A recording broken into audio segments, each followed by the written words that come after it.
بسم اللہ الرحمن الرحیم۔ السلام علیکم۔ حضرت لقمان کا بیٹا جب تجارت کے لیے جانے لگا تو حضرت لقمان کی پیش خدمت میں حاضر ہوا۔ تب لقمان کہنے لگے، اے بیٹا، جب جاؤ گے راہ میں ایک میدان پاؤ گے۔ اس میدان میں ایک چشمہ ہے جس کا پانی نہایت ٹھنڈا اور شیریں ہے۔ اس کے کنارے ایک درخت ہے جس کی چھاؤں گھنی اور فرحت بخش ہے، لیکن خبردار، اس درخت کے سائے تلے ہرگز نہ بیٹھنا، اور اللہ تم کو اس سے محفوظ رکھے۔ اور وہاں تم کو ایک شخص بوڑھا سعید تم کو ملے گا جو عمر میں اس درخت سے بڑا ہے، پھر وہ جیسا تم کو کہے تم اس کی بات لازمی ماننا۔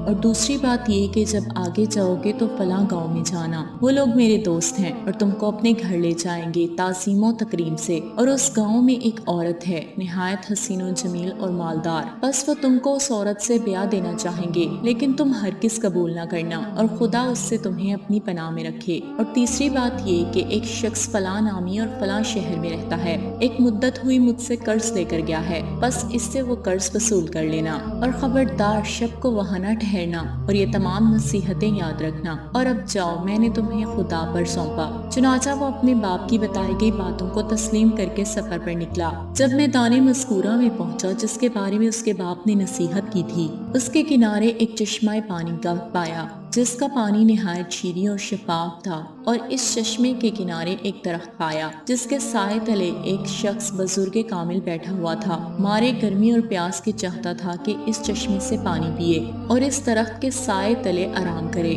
لیکن اسی وقت اسے اپنے باپ کی گئی نصیحت یاد آئی تو وہاں سے قدم بڑھانے لگا۔ تب اس بزرگ نے جو درخت کے نیچے بیٹھا تھا پکارا، اے لڑکے، کہاں جاؤ گے؟ ایسی دھوپ میں اور سخت گرمی پڑ رہی ہے، بس اس چشمے کا ٹھنڈا پانی پیو اور ذرا چھاؤں تلے دم بھر لو، میرے پاس آ کر بیٹھو۔ لڑکا بولا، ہرگز نہیں بیٹھوں گا، کہ میرے باپ نے مجھے منع کیا ہے اس درخت کے سائے میں بیٹھنے سے۔ تب وہ بزرگ کہنے لگا، قسم ہے تیرے رب کی، اس دھوپ اور گرمی میں نہ جا اور میرا کہا مان۔ یہ بات سنتے ہی لڑکے کو باپ کی بات یاد آئی کہ وہ بزرگ تجھے جیسا کہے اس کا کہا ماننا۔ تب لڑکے نے اس بزرگ کا کہا مانا اور اس کو سلام کر کے بیٹھ گیا۔ اس نے چشمے سے ٹھنڈا پانی پیا اور تھوڑی دیر سستانے کو لیٹ گیا اور سو گیا۔ تبھی اس درخت پر سے ایک سانپ اس لڑکے کو کاٹنے کے لیے اترا۔ لڑکا سویا ہوا تھا لیکن بزرگ جاگ رہے تھے۔ پھر اس بزرگ نے سانپ کو مار کر اس کا سر کاٹ لیا۔ جب وہ لڑکا اٹھا تو اس نے دیکھا ایک سانپ مردہ پڑا ہے بغیر سر کے۔ بس بزرگ سے حال حقیقت معلوم کر کے تعجب میں پڑ گیا اور باپ کی پہلی نصیحت کا راز جانا۔ بعد میں لڑکے نے وہاں سے اٹھا، اپنا اسباب سفر باندھا اور اس بزرگ کو سلام کر کے جانے کی اجازت طلب کی۔ تب بزرگ آدمی نے پوچھا کہ تم کہاں کا عزم سفر رکھتے ہو؟ لڑکے نے کہا، فلانے گاؤں میں جاتا ہوں کہ وہاں میرے باپ کے دوست ہیں۔ بزرگ نے کہا، اگر تم کہو تو میں بھی تمہارے ساتھ چلوں؟ لڑکے نے کہا، بہت اچھا، آپ بھی چلیے۔ تب دونوں اس گاؤں میں گئے جہاں کا وہ ارادہ رکھتے تھے۔ وہاں پہنچے تو لوگوں نے ان سے پوچھا کہ تم کون ہو اور کہاں سے آئے ہو؟ تب لڑکے نے کہا کہ میں حکیم لقمان کا بیٹا ہوں اور یہاں تجارت کی غرض سے آیا ہوں۔ تب گاؤں کے لوگ انہیں نہایت تعظیم و تکریم سے اپنے گھر لے گئے اور وہ انہیں کھانا کھلانے لگے اور ہر روز مہمانداری کرنے لگے۔ تب ایک دن کہنے لگے، اے لڑکے، ہماری قوم میں ایک عورت نہایت خوبصورت، نیک بخت، مالدار اور حسب و نسب میں درست ہے۔ ہم چاہتے ہیں کہ تم سے اس کا نکاح کر دیں، کہ یہ بات تمہارے لیے بہت اچھی ہوگی، کہ تم اس سے مال و دولت خوب ہاتھ لگے گا۔ تب لڑکے نے کہا، میرے باپ نے اس سے منع کیا ہے کہ سفر میں کسی امر کے پابند نہ ہونا، ورنہ نقصان اور تکلیف اٹھاؤ گے۔ تب اس بزرگ نے جو ساتھ تھا کہنے لگا، یہاں کے سبھی رئیس یہی آرزو کرتے ہیں اور اس کی گواہی دیتے ہیں، اور سب یہ بھی کہہ رہے ہیں کہ وہ حسین اور مالدار ہے، تو شادی کرنے میں کوئی مسائقہ نہیں ہے، تو اندیشہ نہ کر۔ تب لڑکے کو باپ کی نصیحت یاد آئی کہ وہ بزرگ جو بھی کہیں اس پر عمل کرنا، تو اس نے اس مالدار عورت سے نکاح کر لیا۔ تب ایک شخص، اس قوم کا لڑکا، اس کے پاس آیا اور کہنے لگا کہ میں حضرت لقمان کی بہت زیادہ عزت کرتا ہوں اور اسی وجہ سے میں تمہارا خیر خواہ بھی ہوں۔ تم نے ناحق اس عورت سے نکاح کیا، وہ بہت بری ہے اور اس سے قبل اپنے 9 شوہروں کو خلوت گاہ میں مار چکی ہے، بس اب وہ تم کو بھی مار ڈالے گی، سو اگر تم بھلا چاہتے ہو تو کسی بہانے سے یہاں سے نکل جاؤ۔ تب لڑکا اس شخص کی باتیں سن کر ڈر گیا اور پچھتانے لگا۔ چنانچہ جب لڑکے کو پریشان اور رنجیدہ دیکھا تو پوچھا کہ تم کس بات کا اندیشہ کرتے ہو؟ کیا سبب ہے جو تمہیں پریشان دیکھتا ہوں؟ تب لڑکے نے کہا کہ میں نے سنا ہے کہ میری بیوی کہ جس سے میں نے یہاں نکاح کیا ہے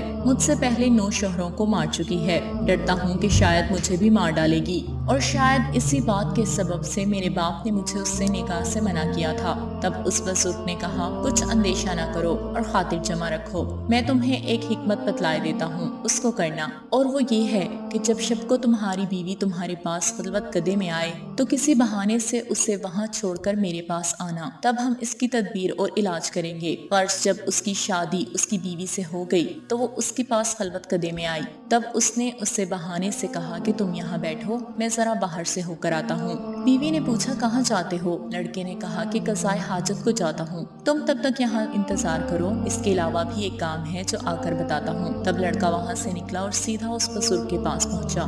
تب اس نے ایک آتش دان انگاروں سے بھرا ہوا لانے کو کہا۔ جب لڑکا آتش دان لے آیا تو بزرگ نے اس میں سانپ کا سر جو کہ درخت کے نیچے سے کاٹ کر لایا تھا اس کو اس آتش دان میں رکھ دیا اور آتش دان کو لڑکے کے حوالے کر دیا اور کہا اسے لے جاؤ اور اپنی بیوی سے کہو کہ برہنہ ہو کر اس آتش دان پر خود کو سیکے، اس کے بعد اس آتش دان کو دوبارہ میرے پاس لے آنا۔ تب لڑکا وہاں سے گیا اور جیسا اس بزرگ نے کہا تھا اپنی بیوی کو کہا اور بعد میں سیکنے کے بعد آتش دان واپس لے گیا۔ تب اس بزرگ نے دیکھا کہ 2 سانپ اس انگیٹھی میں جل رہے ہیں۔ تب بزرگ نے کہا کہ اب جاؤ اور اپنی بیوی سے خلوت کرو، جس بات کا ڈر تھا تو سانپ اس انگیٹھی میں جل رہا ہے، بس اسی سبب سے پہلے شوہر اس کے مارے جاتے تھے۔ چنانچہ پسرے لقمان تمام شب اپنی بیوی کے پاس رہا اور فجر کو باسلامت خلوت سرا سے باہر آیا۔ اہل قریہ تمام معاشرہ سن کر تعجب میں مبتلا ہو گئے اور پسرے لقمان کے بچ جانے سے بھی خوش ہوئے۔ بعد اس کے پسرے لقمان نے ارادہ کیا کہ اپنے باپ کے قرض دار کے پاس جا کر قرض وصول کرے۔ تب اس بزرگ سے کہا کہ فلاں گاؤں میں ایک شخص کے پاس میرے باپ کا روپیہ ہے، سو چاہتا ہوں جا کر اس سے وصول کروں۔ تب اس بزرگ نے کہا میں بھی تمہارے ساتھ چلوں گا۔ تب دونوں آدمی اس شخص کے پاس گئے۔ وہاں کے لوگوں نے اس کے بارے میں پوچھا تو لوگوں نے کہا کہ وہ شخص تو بڑا فسادی اور دغاباز ہے، بس تم ناحق یہاں اپنی جان گنوانے کے واسطے آ گئے ہو، سو تمہارے حق میں بہتر ہے کہ یہاں سے چلے جاؤ۔ اور وہ دغاباز آدمی کسی کا روپیہ واپس نہیں کرتا، لیکن ان دونوں نے لوگوں کی بات نہ مانی اور وہاں سے اس شخص کے پاس پہنچے۔ بعد سلام کے لڑکے نے کہا میں حکیم لقمان کا بیٹا ہوں اور اپنے والد کا قرض وصول کرنے کو آیا ہوں۔ تب اس نے کہا بہت اچھا، آپ ہمارے بزرگ زادے ہیں، سو آج کی رات مہمان نوازی کا شرف بخشیے، صبح کو حساب کتاب کر کے جو روپیہ بنتا ہو سو واپس کر دوں گا۔ لڑکے نے کہا میرے باپ کا حکم ہے نہیں، شب کو وہاں نہیں ٹھہرنا۔ تب اس بزرگ نے کہا اے لڑکی کچھ بھی پرواہ نہیں کرو، چلو آج کی شب یہیں رک جاتے ہیں، پھر جو خدا نے ہماری قسمت میں لکھا ہے سو ہو کر رہے گا۔ چنانچہ اس بزرگ کے کہنے پر وہ وہیں رک گئے۔ جب کھانے وغیرہ سے فارغ ہو چکے تو ان دونوں کو لبے دریا بنائے ایک مکان پر لے گیا، اور وہ مکان اس طرح سے بنایا تھا کہ جو کوئی بھی اس شب کو وہاں پر سوتا اسے جوار بھاٹا آ کر ڈبو دیتا۔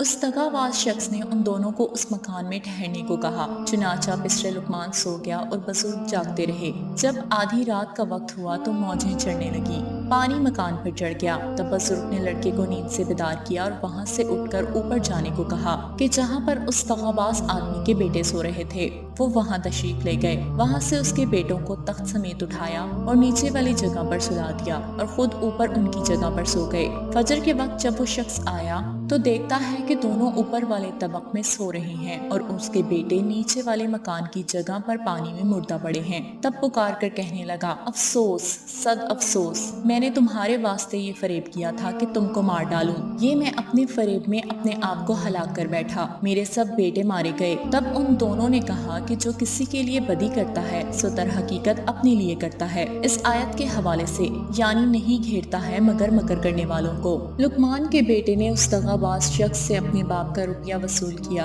اور اپنی بیوی کو لے کر وہاں سے چلا گیا۔ جب پسرے لقمان اپنے مکان کے قریب پہنچا تو اس نے اس بزرگ سے پوچھا کہ اے بزرگ زادے آپ نے مجھے کیسا پایا؟ تب لڑکے نے کہا کہ بے شک میں نے آپ کو نیک مرد پایا ہے اور آپ کی برکت سے بہت سی مصیبتوں سے نجات پائی اور نیک بخت بیوی پائی اور اس قدر مال و دولت بھی پائی۔ تب اس بزرگ نے کہا کہ مال میں سے مجھے بھی آدھا حصہ دو۔ تب لڑکے نے کہا کہ آپ اپنی مرضی سے جتنا لینا چاہیں لے لیں۔ بزرگ نے ایک طرف بیوی کے ساتھ تھوڑا سا مال رکھا اور دوسری طرف زیادہ حصہ مال اسباب رکھا اور لڑکے سے کہا ان میں سے جو چاہو رکھ لو اور دوسرا حصہ میرے واسطے چھوڑ دو۔ تب لڑکے نے اپنی بیوی اور اس کے ساتھ مال و اسباب والا حصہ چنا اور کہا میرے لیے کافی ہے۔ چنانچہ دونوں فریق اپنا اپنا حصہ لے کر چلے گئے۔ تھوڑے دور گئے کہ بزرگ نے اس لڑکے کو آواز دے کر روکا اور اس نے پوچھا کہ اے پسرے لقمان، تو کس سبب سے مجھے زیادہ مال دے کر جا رہا ہے؟ کہیں اس کا سبب یہ تو نہیں کہ تو نے میری کرامتیں دیکھی ہیں،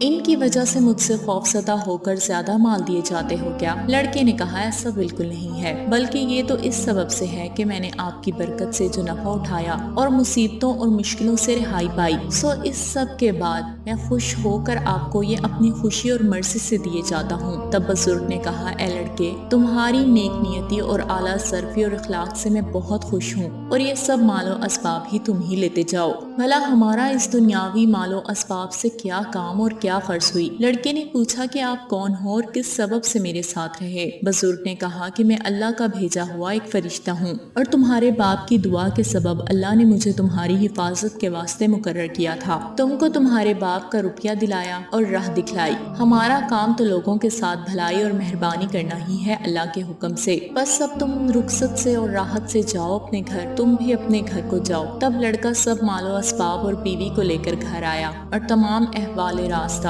اپنے باپ کو بتایا۔ حضرت لقمان نے بھی اللہ کا شکر ادا کیا۔